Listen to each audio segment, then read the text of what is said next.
আল্লাহর নবী বিশ্ব নবী নবী মুহাম্মদুর রাসূলুল্লাহ সাল্লাল্লাহু আলাইহি ওয়াসাল্লামের কাছে সাহাবায়ে কেরাম আরবিতে প্রশ্ন করলেন, মা হাযিহিল আদাহি ইয়া রাসূলুল্লাহ। ও পয়গম্বর, আল্লাহর নবীজি, আপনি বলবেননি এই যে কুরবানি চলে আসছে গো নবীজি, এই কুরবানি কি? এই কুরবানিটা কি সুন্নত না ওয়াজিব না নফল না ফরজ? ইয়া রাসূলুল্লাহ, আমাদের মাঝে আপনি ক্লিয়ার করে বলে দিন। আল্লাহর নবীজি সাল্লাল্লাহু আলাইহি ওয়াসাল্লাম সাহাবায়ে কেরামের প্রশ্নের জবাব তিনি এইভাবে দিলেন, শোনো রে সাহাবী, কুরবানি কি তোমরা শোনো। ক্বালা সুন্নাতু আবিকুম ইব্রাহিম। ও সাহাবায়ে কেরাম, তোমরা যে কুরবানি করো, এই কুরবানিটা হচ্ছে জাতির পিতা হযরতে ইব্রাহিম আলাইহিস সালাতু ওয়াস সালামের আদর্শ। সুবহানাল্লাহ। আমরা যে কুরবানিটা করি, এই কুরবানি হচ্ছে পয়গম্বর ইব্রাহিম আলাইহিস সালাতু ওয়াস সালামের আদর্শ। আদর্শ কেন বলা হচ্ছে?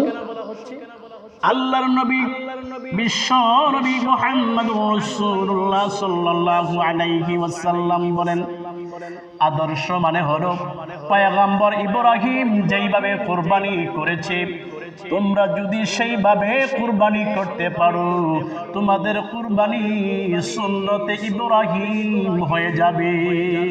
সুবহানাল্লাহ।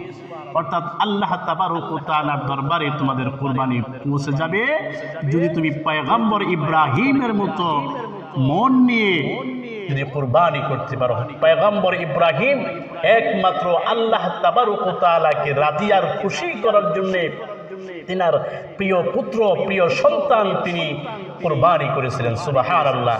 আপনারা ইতিহাস জানেন, সেই কুরবানির সময় তিনার সন্তান কিন্তু কুরবানি হয় নাই।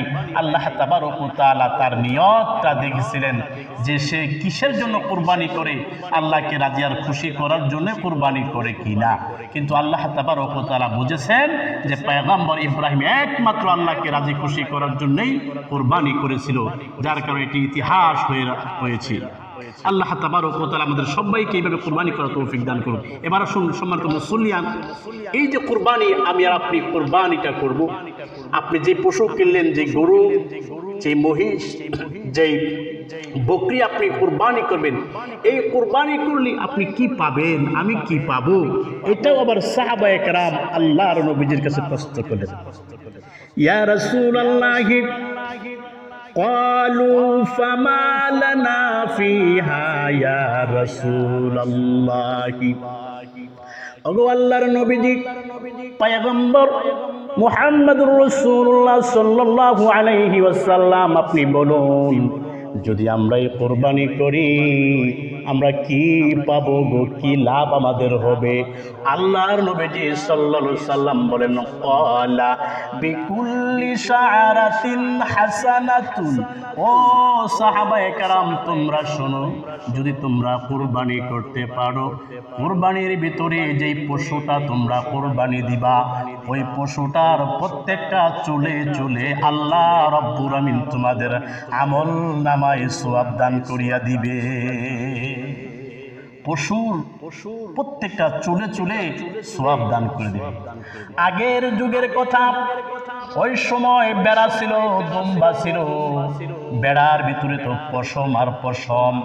আল্লাহর নবীজির কাছে সাহাবায়ে কেরাম আবার প্রশ্ন করলেন, ইয়া রাসূলুল্লাহ, কেউ যদি পশমওয়ালা জিনিস কুরবানি দেন, ক্বালু ফাসুফ, পশমের বিনিময়েও কি আল্লাহ সওয়াব দিবে নাকি? আল্লাহর নবীজি সাল্লাল্লাহু আলাইহি সাল্লাম কত সুন্দর করে জবাব দিলেন, ক্বালা বিকুল্লি শাআরাতিন মিনাস সুফি হাসানাতুন। ও আমার সাহাবায়ে কেরাম, শুনে নাও, চুলের বিনিময়, পশমের বিনিময়, উভয়টার বিনিময়ে আল্লাহ রাব্বুল আমিন সওয়াব দান করিয়া দিবে। এই জায়গায় প্রশ্ন হয়ে গেল, কেউ যদি উট দিয়ে কুরবানি করে, কুরবানি তাও পশমে পশমে সোয়াব পাবে, লোমে লোমেও সোয়াব পাবে, চুলে চুলেও সোয়াব পাবে। গরু, মহিষ, উট, বকরি প্রত্যেকটার ভিতরে চুল রয়েছে, পশম রয়েছে। পশম এবং চুল উভয়টার বিনিময়ে আল্লাহ রব্বুল আমিন সোয়াব দ্বারা ভরপুর করিয়া দিবে। বন্ধুরা আমার, এই জন্যই কুরবানির এতটা সোয়াব।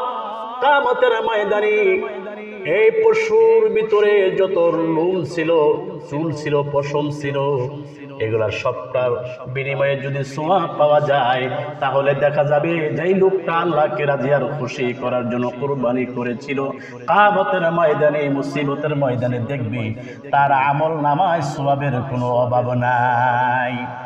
এই জন্য রাসূল সাল্লাল্লাহু আলাইহি সাল্লাম জানাইয়া দিলেন, যদি সাহাবায়ে কেরাম তোমরা কুরবানির মাধ্যমে এতটা সওয়াব তোমরা যদি পাও, এবার শোনো, ফাতিবু বিহা নাফসা, তোমরা আনন্দ নিয়া, খুশি নিয়া, খুশি মনে তোমরা কুরবানি করতে থাকো। সুবহানাল্লাহ। আমাদের কুরবানি হতে হবে একমাত্র আল্লাহকে রাজি আর খুশি করার জন্য। যদি আমরা কুরবানি করি, আল্লাহ তাবারক ওয়া তাআলা বলছেন, তোমাদের কুরবানি যে পশুটা করবে, ওই পশুর রক্ত মাটিতে পড়ার আগেই আল্লাহ পাক তোমাদের কুরবানি কবুল করে নেবে।